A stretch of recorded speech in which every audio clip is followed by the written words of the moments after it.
અંકલેશ્વર જીઆઈડીસીમાં ₹6.51 લાખની ચોરીમાં night guard સહિત વધુ 3 આરોપીઓ સુરતમાંથી ઝડપાયા।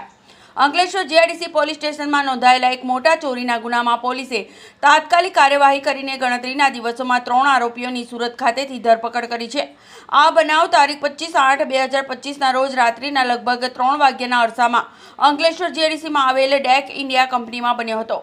કંપનીના ફરિયાદી આશિફ સલીમભાઈ શેખની ફરિયાદ મુજબ કંપનીના નાઇટ ગાર્ડ તરીકે નોકરી કરનાર માર્કંડેયન સન ઓફ અવધેશ મોર્યાએ અન્ય અજાણ્યા ઈસમો સાથે મળીને ગુનાને અંજામ આપ્યો હતો।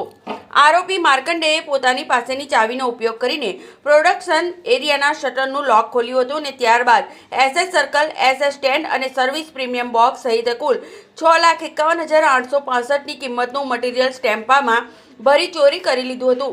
આ ગુનો અંકલેશ્વર જીઆઈડીસી પોલીસ સ્ટેશનમાં દાખલ કરવામાં આવ્યો હતો, જેની તપાસ police sub inspector M.K. Gadhvi Ankleshwar GIDC police station દ્વારા સંભાળવામાં આવી હતી। પોલીસની સક્રિય તપાસના આધારે તારીખ 3/12/2025ના રોજ 8:15 વાગે આ ગુનાના મુખ્ય 3 આરોપીઓને સુરત ખાતેથી પકડી પાડવામાં આવ્યા હતા। ઝડપાયેલા આરોપીઓમાં ડ્રાઇવિંગનો ધંધો કરનાર ગજાનન ઉર્ફે ગજા શાલિગ્રામ મુલાંડે ઉંમર વર્ષ 33, મજૂરી કરતા શ્રીકૃષ્ણ સુનિલ મુલાંડે ઉંમર વર્ષ 26 અને અશોક દામુ દેવકર ઉંમર વર્ષ 35નો સમાવેશ થાય છે। આ ત્રણેય આરોપીઓ હાલમાં સુરતના ભેસ્તાન વિસ્તારમાં સિદ્ધિવિનાયક રેસિડેન્સી ખાતે રહેતા હતા અને મૂળ મહારાષ્ટ્રના જલગાંવ અને બુલડાના જિલ્લાના રહેવાસી છે।